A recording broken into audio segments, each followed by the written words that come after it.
Hello everyone, it's Michelle the Stamp Booker. How are y'all doing? I'm super excited because I hit 1,000 subscribers and I'm so excited. This happened last week. I don't remember exactly what day it happened. I was at a really long scrapbook retreat. I got there Tuesday evening and we didn't leave till Sunday, like at 1. So anyway, I don't know what day it was, but I also created this, I call it a base page, and I was inspired by Kris, and now I can't remember how to say her name and I don't have it in front of me, but I'm going to put her photo, the photo of her layout I have had on my phone for almost 2 years, and I was inspired by her layout, and it looks like she's using this Stampin' Up punch. It's a hexagon punch with rounded corners. I call it my Price is Right punch because I really think it could make those hexagons on the show. Anyway, I had bought it when I was briefly a Stampin' Up demonstrator after transitioning from Close to My Heart. Well, so I got it and I never used it. What? Hexagons are the bestagons. So I took it on the retreat and I took this paper pack. It's called Teen Spirit by Echo Park. And I had never broken into it, except I did have some hexagons, regular hexagons punched out of this 6x6 paper pad. So I may have another base page somewhere, but I don't believe there's a completed layout because none of the stickers are used. So that'll be interesting. Welcome to my world. I'm not quite that organized. You will not be watching me for organization videos, although I did make a few, and one of them is my enamel dot storage, and I do have a video, maybe 2 times I've explained it, but I am still using this after, I don't know, 3 years at least. So I organize them by color, I put them in these pocket pages, and I love it. Okay, back to this. So this layout, this video I mean, is for a hop that I am new to. It's a monthly hop called May I Scraplift You, and I feel like scrap lifting is my superpower. I get so inspired by seeing other people's layouts. I mean, so inspired. So inspired. You'd probably be surprised at how many photos I have on my phone of other people's layouts. It's true. So I had this one on my phone and I thought, you know what? I'm going to play with this. I'm going to do a base page kind of like Janet Madison taught us a few years ago, and even though I'm not always very good about doing base pages, I didn't realize that the hop for May I Scraplift You was coming up so quickly. So I thought, hey, I scraplifted Kris, and I think it's Benkeser. I feel like I'm butchering her name. I'm sorry, Kris. And I'm like, I will just finish this base page, and then it's like a win-win, right? I get the hop, I get my video done for the hop, and I get a base page completed. So once I got home, these weren't quite a straight edge, and it's because, you know, I was cutting them in half with scissors, blah blah blah. So I just used one of these, I could have used a T-square, but I grabbed this one. It's kind of like one of those quilting rulers. The ones like Scrapbook Generation uses, and I thought, you know what? I already have one of those. I don't know where I bought it.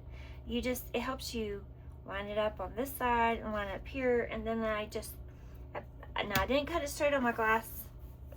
Not on this baby. I cut it on this, and I used just my thumb X-Acto knife, and I just went down it, and that straightened the edge, right?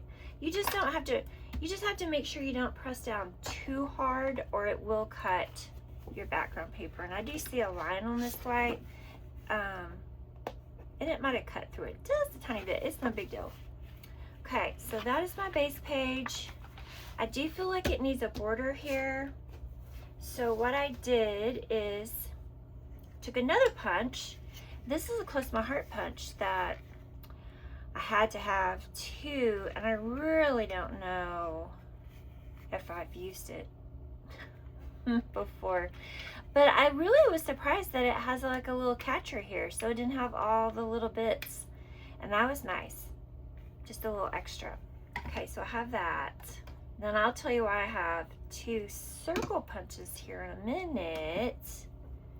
Okay, so I punched this, and I do see, I cut out a 3/4 inch wide black cardstock, and I do see that it is a little bit longer on this side, so I'll probably go trim that.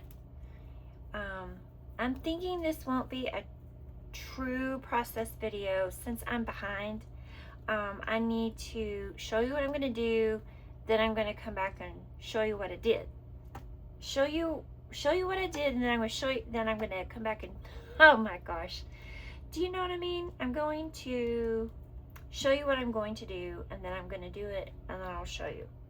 Okay, so I have these photos of my son, and yes, I didn't have photos picked out when I made this layout, but I knew I had photos because I'm way behind the scrapbooking. These photos are from 2013, so they're 13 years old. And they're just two random photos of my son playing with this Nintendo DS. The quality is not that great, but I still want to scrapbook them, right? So Kris has her 4x6 photo over here. Since he's looking off, I'm going to put it over here.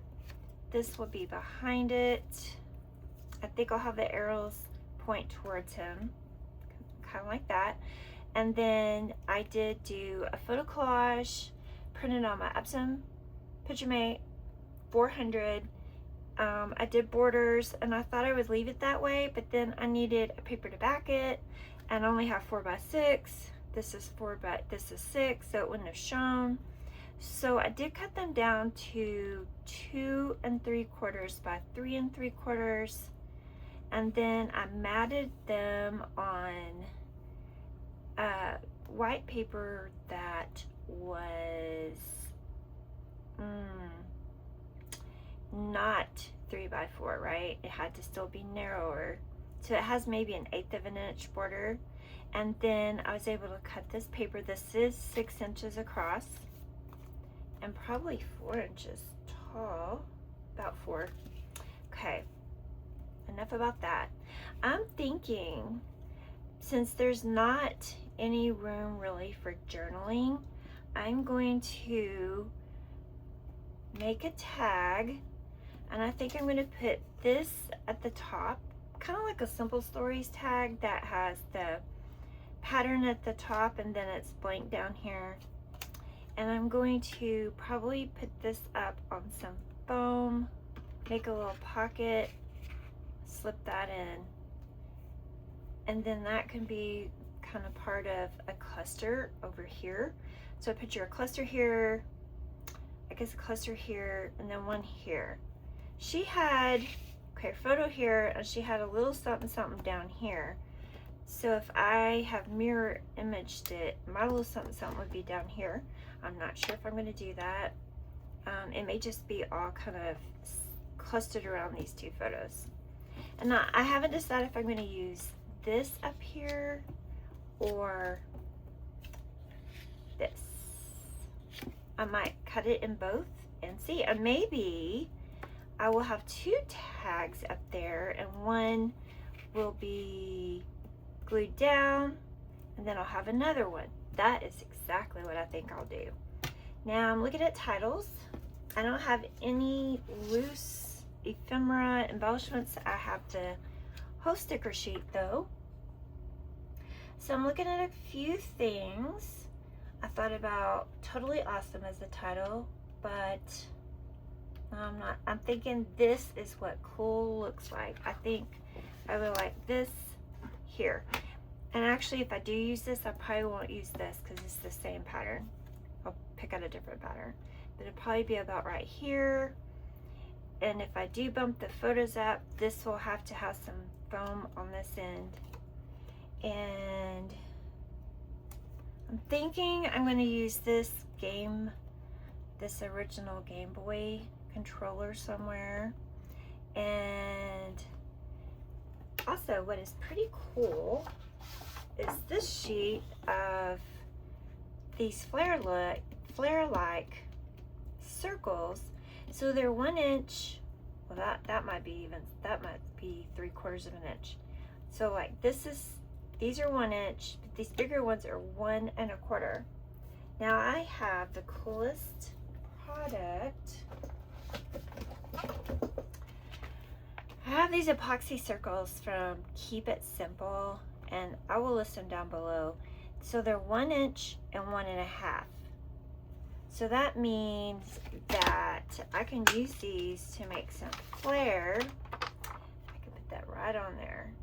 But these are a little big, so I can either punch one out, punch it just like that it's like a denim background, or I can not use them, punch them with 1 1/4 and just use them without the epoxy circle. And that's probably what I'm gonna do.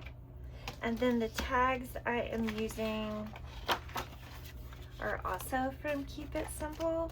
It's a great set. I've used them over and over and over. You can make a shaker tag with them. It's got all the hole reinforcers. I'll probably use a star. Has little tags, and here's another tag topper that's great for putting a pattern at the top of this tag, this one.